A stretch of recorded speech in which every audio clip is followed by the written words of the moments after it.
Yes, so before I begin, I would like to, share my birthday wishes to Professor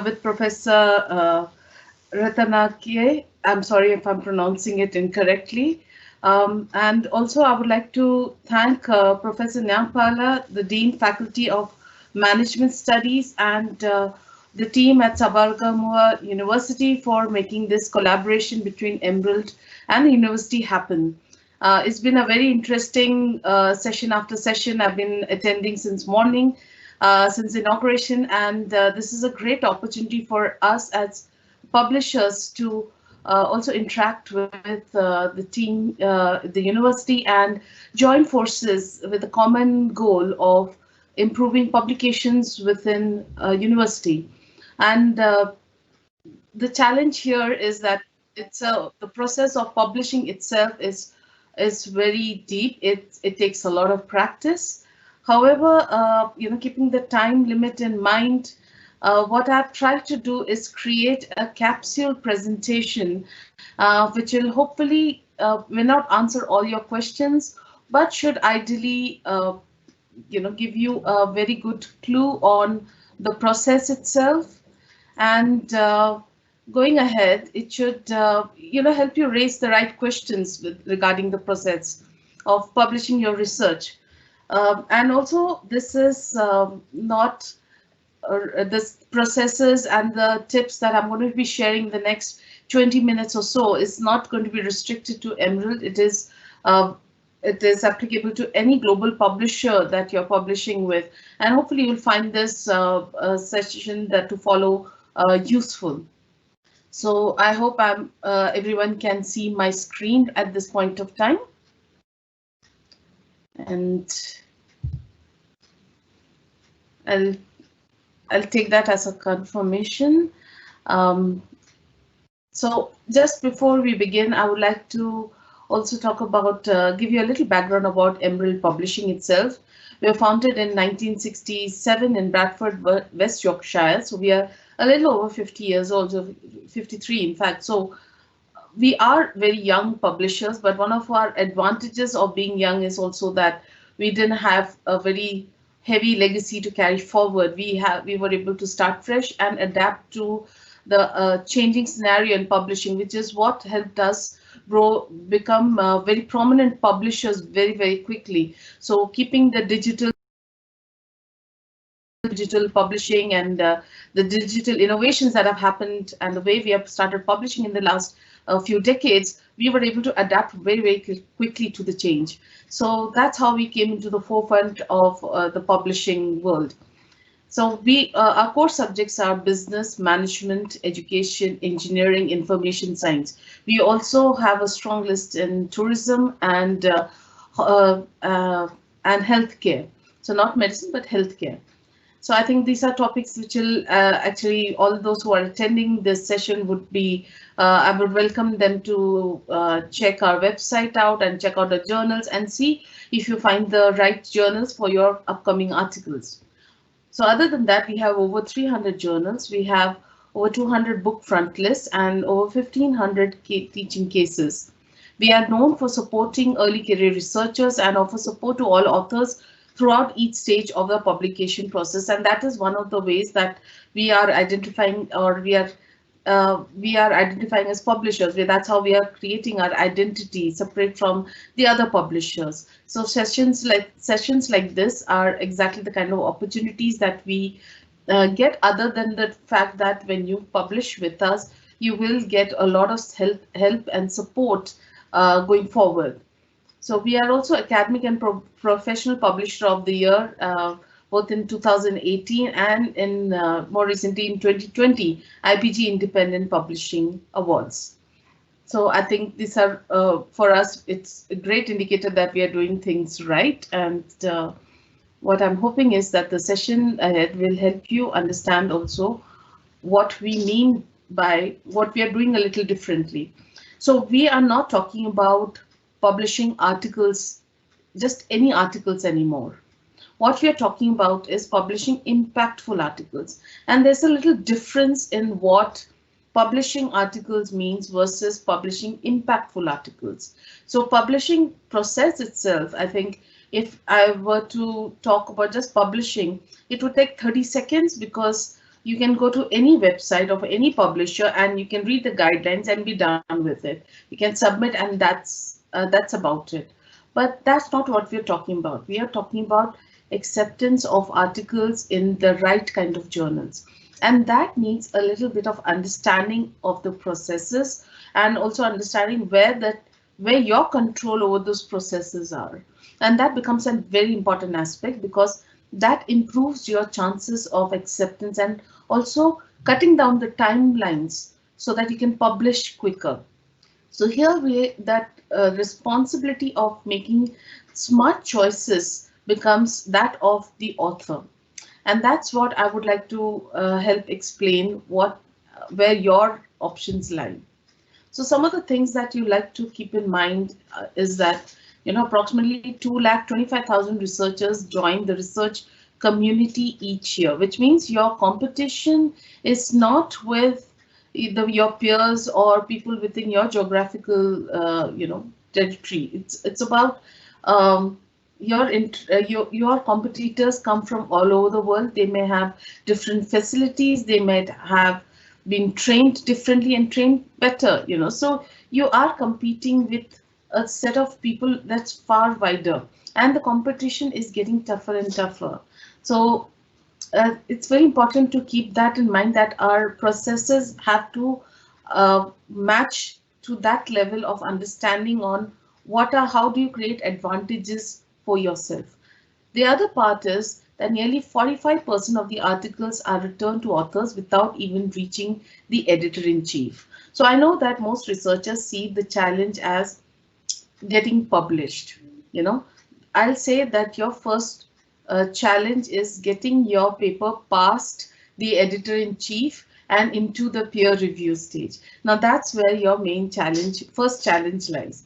So we need to understand that why do 45% of the articles don't even reach the editor-in-chief? And this is because of very, very simple errors that are made during submission. Now these are not rejections. These are the papers that are sent back to the author because of incomplete information or unclear information. So once that clarity is received from the author, then they go further into the process. But why this is important is because what we understand is nearly 45% of the people who submit articles make very, very small errors which causes delay in publication. The very fact is that this process where the submission reaches a quality control person within a publishing house takes about minimum 2 weeks. So you're wasting about 2 weeks because of a simple error. So here is where you could actually be saving time. The next part is out of the 55% of the papers that do actually reach the editor-in-chief, between 30% and 50% of those papers end up as desk reject. That is, they do not even reach the peer review stage. So one thing important to remember here is that the editor-in-chiefs, they have limitation in terms of how much time they're able to devote to a paper. Second thing is they may be subject experts, but you as authors are the expert of the topic you have written on. And therein lies the difference. So even though your editor-in-chief understands the subject, he or she is reading your paper for the first time, and to make sure that your paper is communicating the right message becomes important, because in that limited time, the editor-in-chief is going to decide whether the paper should move forward for publication or not. So we want to improve our chances there. The last part is over 60% of the articles published by high impact journals do not contribute to their impact factor. Now, why this fact is important is that when you spend so much time, energy, and effort into writing a paper, the paper should also, once it is published, should be working for you long past its publication. And sometimes making the wrong choice of journal could actually be could have a negative effect. So understanding what outcome you're trying to achieve out of your publication becomes important. So while everyone aims for high impact journals, as publishers, what we usually recommend is early career researchers should focus more on a well-indexed journal rather than high impact factor journals. And the reason is that usually high impact factor journals have very low acceptance rate. Their processes take far too long because of the high submissions they receive, and you could be wasting a lot of valuable time. So it is always better to, when you're an early career researcher and your focus is on building a list of good publications, then you do not waste your time with a high impact journal.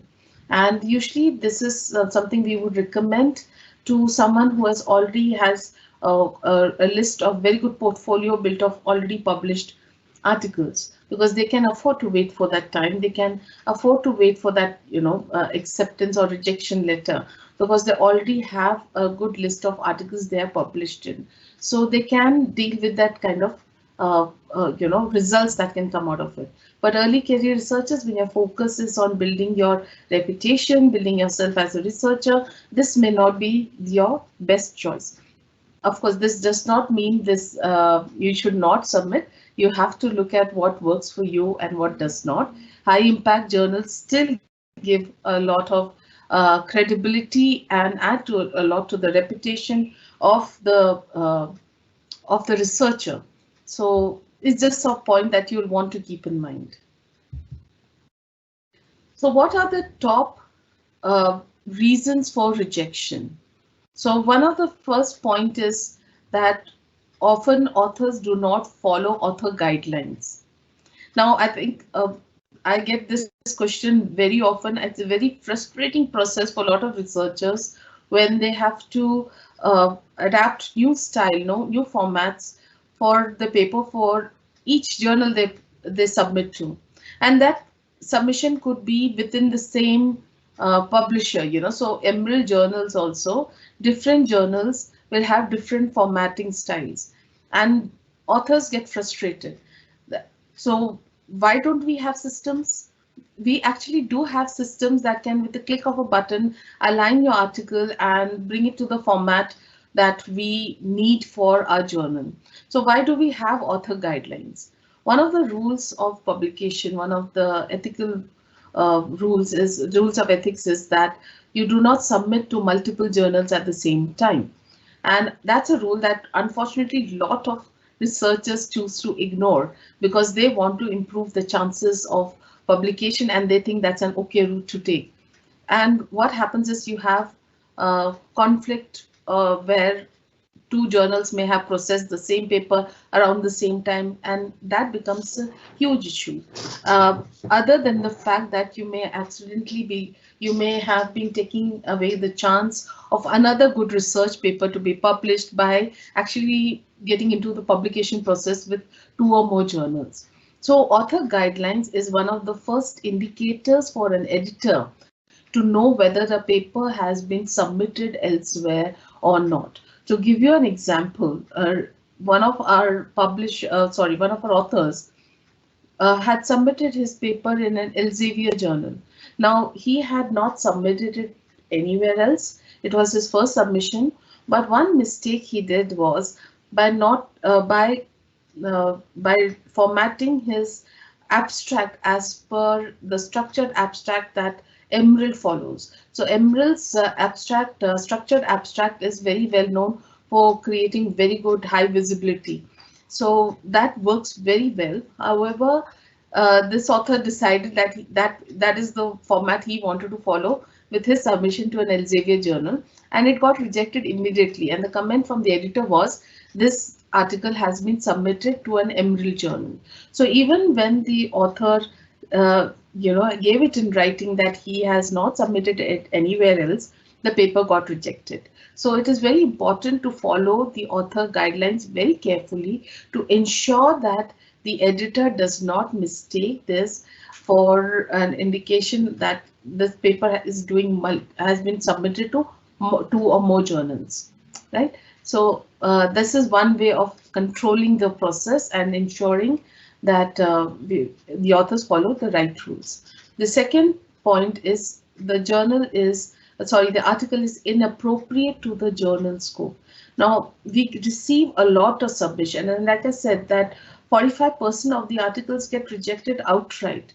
And out of the 55% also that make it, only 30% to 50% may actually go into peer review. And the most common problem that we see is that the author has not read the aims and scope of the journal before submission. It's such a basic step which will tell you whether your article is is a match for the journal or not. Is it going to be I've been informed that there's no audio. Okay, fine. Sorry.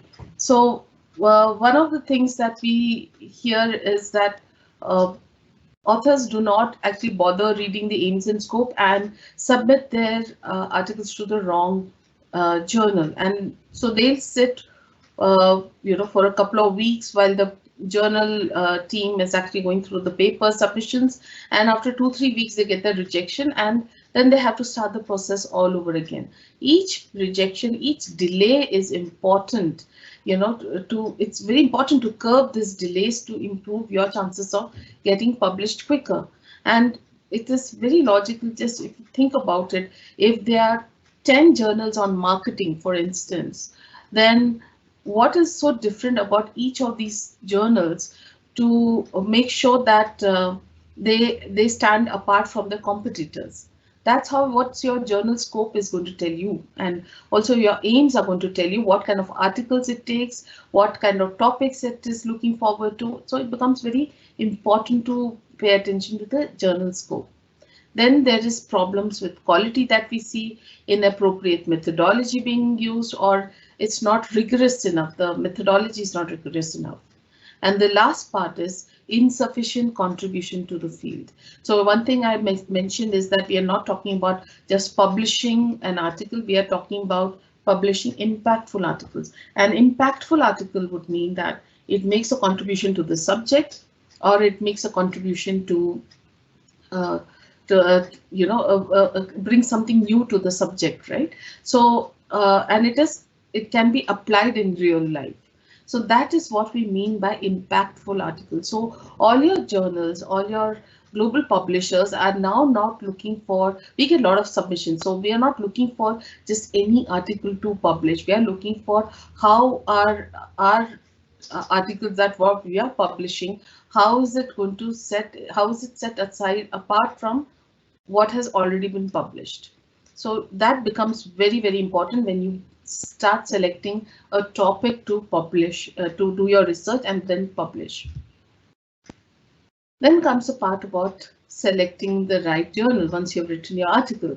And one thing I said is that it becomes very important to avoid any kind of delays or curb any instances that could cause delay. So one of the steps is when you're selecting the journal. So it has to be an investment decision, which means that when your paper is ready, you actually sit back, take a few days and prepare a list of journals where you need to publish, and you need to have more than one journal in your list, right? So you need to have at least 3 or 4 journal names in mind, because the minute you get rejection from one, you should be able to submit in another. Don't sit and investigate why did your paper get rejected, because the fact is editor-in-chiefs or the editorial team may not have the time or to explain all the reason, and it may not have to do anything with your paper quality being bad. It could be as simple as they have already received all the papers they need for the next couple of issues, and taking your paper could mean unnecessary delay in publishing. So they may have to make that decision based on various parameters, and they may not be at a liberty to sit and discuss that with each rejection. So do not waste your time investigating, and you should have another journal already in your list to publish in. So like I said, a good choice can enhance the impact of your work and your reputation. So few of the factors that people consider while selecting the right journal is looking at what kind of readership there is, what are the kind of recent articles that are being published, how communicative it is, what are the societies that it is associated with, how international it is, what is the likelihood of acceptance, what is the circulation, what would be the time from submission to publication. All this information in in some combinations would be available for almost all the journals from global publishers, right? So you can look at all these factors when you're as a part of investigating what's a right journal. Then also what kind of paper you're planning to write. Is it a practice paper, research paper, a case study review? And this is where you need to read the aims and scope of what seems to be a right list of journals. So you need to check the aims and scope to further identify what could be the right fit for your paper. And in case you have an open access mandate, you can publish open access in any of our Emerald journals. Then comes in terms of quality, of course, rankings are very important to most researchers. And this also mandate would be set by the government on what is considered a relevant publication. For example, it has to be Scopus Index or it has to be on Web of Science. So these are factors also that you will be looking into to identify the right journals. Now it's a very daunting task, understandably. So one of the things that a few ways that you can actually make it a little easier for yourself is by using journalguide.com, or a lot of places now have journal suggester or finders.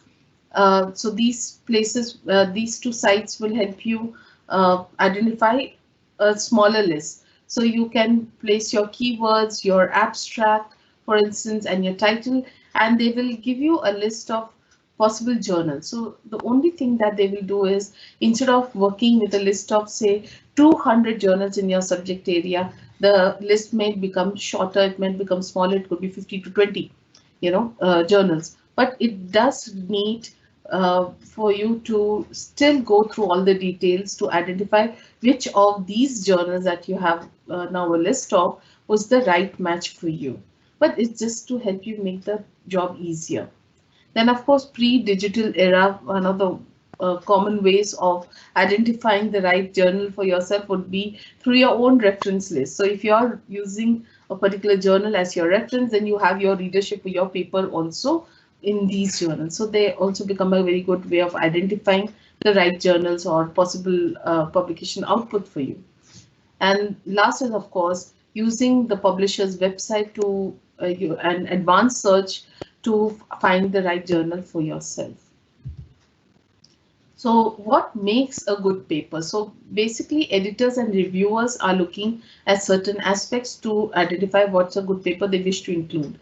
First of them is originality. What is new about the subject, treatment, or results that has not been covered in the past, right? So originality becomes a huge point on acceptance of the paper. Second is, again, relevance and how is it extending an existing knowledge. Third is research methodology. Are the conclusions being valid and objective? How well it has been, this section has been written. Fourth is clarity, structure, and quality of writing. Does it communicate well? So like in South Asia, a problem is not that we do bad research. A problem is that we don't communicate the research well enough, and that's where the problem comes. So I will be covering very briefly some points and helping you understand how you can prepare very good sections so that the communication of your research is much better. Then comes the logical and progression of argument should have a particular flow. Then the theoretical and practical implications, which is the so what factor. So what is so big deal about the research that you're written about? So to be able to express that through your papers. Then comes recency and relevance of references. So when your editor has a few minutes to make a decision on whether the paper should be rejected or should be sent to for peer review, one of the things that they will look into is also the reference list along with the title and the abstract. So why do they look at references? Because when the paper is written, for example, in 2020, and references are coming from say 2000, 2001, 2002, and so there's a possibility that the paper is not relevant or anymore, or does not have nothing new to share. It's not a basis of rejection, because this is a red flag for them, and they will look into the topic and make sure that if it is a topic that requires referring to something that is over 20 years ago, of course it goes into the next step. But they also look at how relevant these references are that you're sharing. Then then comes internationality or global focus of your subject. So we want more audiences. It should, like I said, it has to make a contribution to a field, and this is where internationality or global focus becomes a very strong point. Then adherence to the scope and objectives of the journal. This is again something I have discussed already. And the last point is a good title, a keyword, and a well-written abstract. And why these become important is something I'll cover now in the next few minutes. So now we are coming to the part about structuring your paper. So when it comes to structuring your paper, it becomes one of the ways that we always recommend is to start with your figures, tables, your theory, then prepare your methods section, then your results section, and the discussion section, followed by conclusion and introduction. And the last part of it, the last bit that you prepare is your title and abstract. When it comes to structuring your paper, your introduction should ideally address two or more of these questions that are on your screen here. So one is, what is the problem? Are there any existing solutions? Which one is the best? What is the main limitation? And what do you hope to achieve? And you can also consider the following, which is quote from any previous research that you wish to include. What are you adding to an existing research? You can make that clear here. Any recent work to cite, self-citing only when it is relevant, and any work that is not yours must be referenced. So again, even if it's your own work, please do add it to your reference list. So if you go through the introduction section or some of your major journals, you should see those the first 5 questions on the screen would be addressed in some way or the other. So that's what your introduction section should ideally address. Second comes your method section. So what are the main methods used? That needs to be indicated, and you need to demonstrate how it is robust and appropriate to the objectives. So one of the mistakes that a lot of authors do is that they go into too much detail, and they discuss all kind of methods that they have tried to identify, and they have come to a conclusion about what method to use, or they may give too much information. So it is always best to stick to the main method that you may have used for your research and leave any additional information to the later stages. And any additional in detail can be given in the appendices. Then comes the results. Results, a lot of authors again get a lot confused about results, conclusions, and discussion section. So in results, always stick to only the main results of your paper. It is usually very brief, and stick to the main points and talk about what are the real significant facts that are emerging from your research. So when it comes to discussion, what are you going to be expressing here? So what you want to provide is an interpretation. Do you wish to provide an interpretation for your results that you received? Are your results consistent with what other investigators have reported? If not, then why do you think that's the case? If you see any limitation to your research at this point of time, you need to express that.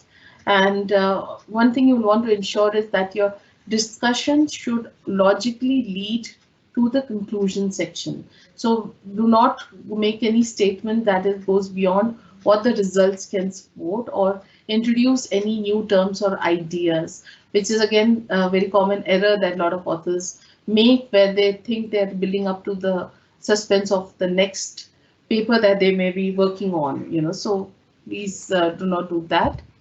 And when it comes to conclusion section itself, I think it is the most common misunderstanding that authors have is that conclusion means you're summarizing your paper. So this is not what your conclusion section should be addressing. What you want to add is present any global or specific conclusions about your research, indicate any uses and extension. Your original questions that you had asked in the introduction section could be answered here. If you have any limitations or implications for further research, that can be indicated here.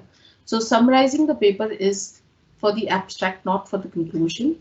Do not start any new topic or introduce any new material at this stage.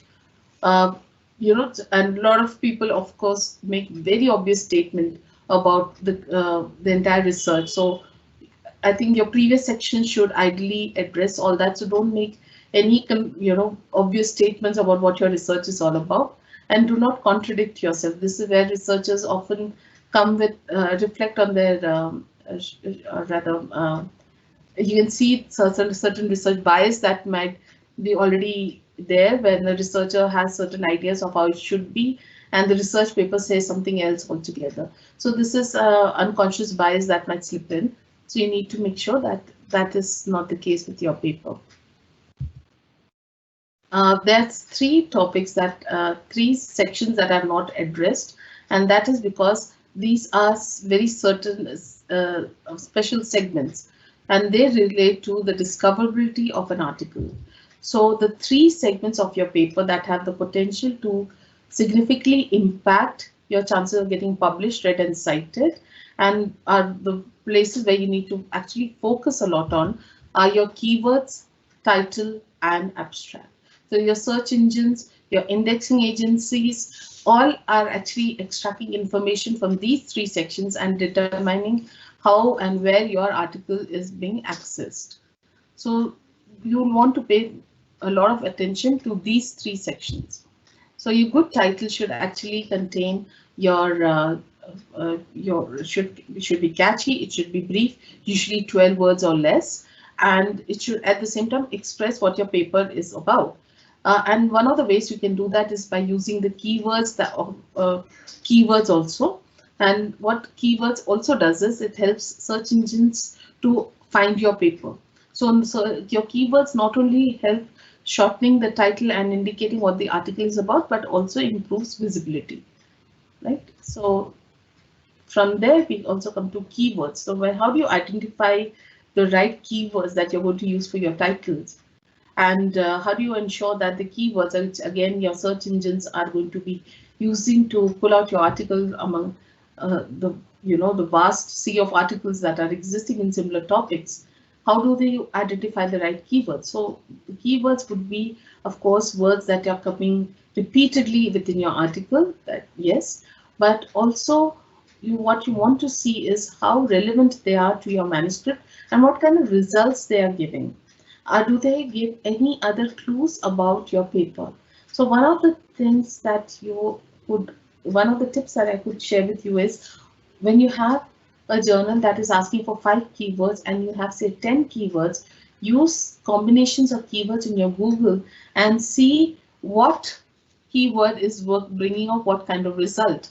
So that becomes a very good indicator of a strong keyword for you. And use your keywords in abstract and title for visibility. Again, like I mentioned, search engine optimization is an important aspect of publication. Right? And so when it comes to an abstract, like I said, an Emerald structured abstract has set a standard of what a good abstract looks like, because the high visibility our abstracts are able to get. So one of the ways, even if you're not doing a structured abstract, one of the few tips that I can give you about creating a strong abstract is, like I said, first of all, finish writing your paper. This should be one of the last sections that you tackle with, because it has to, it is basically a summary of your entire research paper. So when you have finished writing your paper, you need to ask yourself, what problem are you trying to solve and what motivated you to do so? So here the answers should come from your already prepared introduction and conclusion. Then comes the question, how do you go about achieving your, how did you go about achieving your objective? So your method section your major results from your results section is where you'll find your answers. And then what are the implications of your finding? And now this is where, if you're taking a sentence from all these sections, you need to make that into a single paragraph using introduction, methods, results, and conclusion.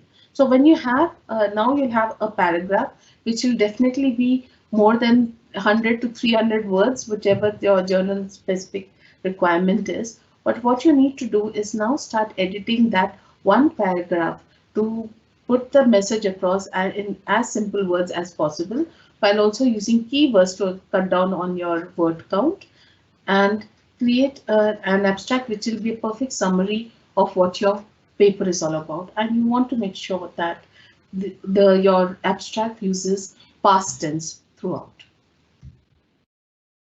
One of the things that is very, very important is that while we understand that non-native English speakers, we do have a challenges when it comes to languages, with language. But when you're preparing and submitting your paper, it is always important to ensure that you polish your work as much as possible so that you don't accidentally give an impression of your, like I said, communication of your research should be good. So you want to make sure that the editor is getting the right message about what your research is all about. And also is because when you have too many errors in a paper, one of the doubts with the editor is that will this paper communicate well? So the chances of rejection also increases. So you want to make sure that the correct grammar is being used, spelling and punctuations are taken care of, the transition and flow of the sense, what kind of sense you're using, all that is flowing properly. Any typos are taken care of. Your mathematical or statistical content is accurate, and your references are complete and accurate as well.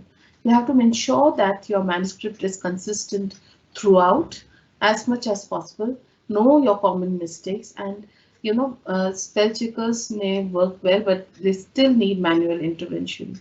And have a fresh pair of eyes to look at it and ensure that you haven't missed any point. So this is, it becomes very important for the authors to take care of this process to ensure that the paper goes further than the editor's desk.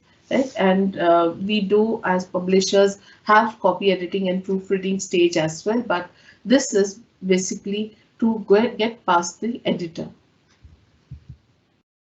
So I'm coming to the I think I may have come pretty close to my time limit. So one of the points that I wanted to also mention is in terms of dissemination and promotion of your work, because one thing that we forget, or researchers often forget, is that your publisher, no matter how big, can take your paper to the far corners of the world, to the to a lot of universities, and that's what your global publishers do. But your basic readership, your network is very, very important, and that's where you have control over. It is also important to build your own profile up so that you are able to also attract opportunities for collaboration going forward. Like I said, your research should be also working for you. So how do you promote it within the network that is existing, that is available to you now, right now? And that is, I think, one of the aspects that researchers do not take adequate advantage of. So this is how you can also set yourself apart from others. So how do you promote your work effectively? So before the publication process also, so I think this is a lot of researchers do this, but a lot of I see there's a lack of information here also, which is building your contact base. Unfortunately, with early career researchers, we see that they spend their time, most of the time, like the research says, that they spend most of the time brushing their teeth rather than building a network. So that is unfortunate for a lot of early career researchers, because they don't understand how important it becomes as you start progressing in your career. And usually, we see mid-career level researchers quite adequately taking advantage of it, but they have also lost a lot of time in the first few years. So the earlier you start, the better it is. Use your social networks to expand your reach. Create a website or a blog. Your personal blog can have your information. It should have information on what kind of research you're interested in, how can people collaborate with you, how can they reach you, and all that information, which will which is something you can add to your email ID and create an interest in people to whoever you're writing to. So it's a very, very basic step, but it goes a long way. Then leverage your professional, corporate, and academic connections wherever possible. Look for opportunities where you can collaborate and see how you can get in touch with people who you can work with or who may want to get in touch with you. Then volunteer as a reviewer where possible, so that you get to know what kind of research is happening in your particular subject area, but also to start getting introduced to the editors and understanding the processes better. Then those who don't have it should definitely get registered for an ORCID ID, and also on Kudos. Both these platforms are free, and they are multi-publisher platform, which means that today you could be publishing with Elsevier and tomorrow with Emerald and third day with Sage. It doesn't matter. It works for the advantage of the researchers. Unfortunately, due to the paucity of time, I'm not able to go into further details, but I would really recommend everyone to look at both these things if you are not familiar with it, because they are very, very easy steps of highlighting your profiles in the among the research community. So during the time of publication, which is the second box I'm addressing, during the time of publication itself, this is where your paper has been accepted, but now it has not come in print. It hasn't appeared online or anywhere, but you received the acceptance. So it becomes very important that you start spreading the word within your community. Let people know when it's likely to be available, where it's going to be available, how they can access it. Make use of your publishers' PR campaigns, or work with them to develop the right kind of messages for yourself. Also, if you have an institutional press office, let them know so that they can spread the word around about your upcoming paper. And one of the tips that I would always recommend is contact those who have cited. You have cited. So it's a very simple note letting them know your paper has been is coming out, and acknowledging their contribution or their knowledge of their paper in your own publication means that they would be happy to also promote your paper, because they see a part of their research in it as well. So that's one of the things that you can do before your paper is even published. And after publication, it becomes very important to start looking for collaboration opportunities for your next paper. So that means you need to start sharing that information about your paper, and that means start using social media to your advantage. So when it comes to South Asia, we tend to prefer LinkedIn over Twitter. But in the West, it's Twitter that does very, very well to exchange information about upcoming research. It's not just about the publication, but also what is the researcher interested in, what kind of topics are going on, and it becomes a very good source of information. So getting involved in both these social media sites becomes a very easy way of connecting with other researchers and also improving your chances of publication, to find the right kind of to create the right kind of group to create that synergy that is needed. So with that, I've come to a conclusion of my session. And like I said, this is only a very capsule session. There's a lot more to publishing that is there, and unfortunately it will not be something that can be covered in a few minutes or even a day. So I'm sure that there would be queries that could become that you may have after this session, and so I'll welcome you to reach out to me on my email ID that's provided here, and you can write to me at any point of time a question comes, and I'll try my best to respond to them.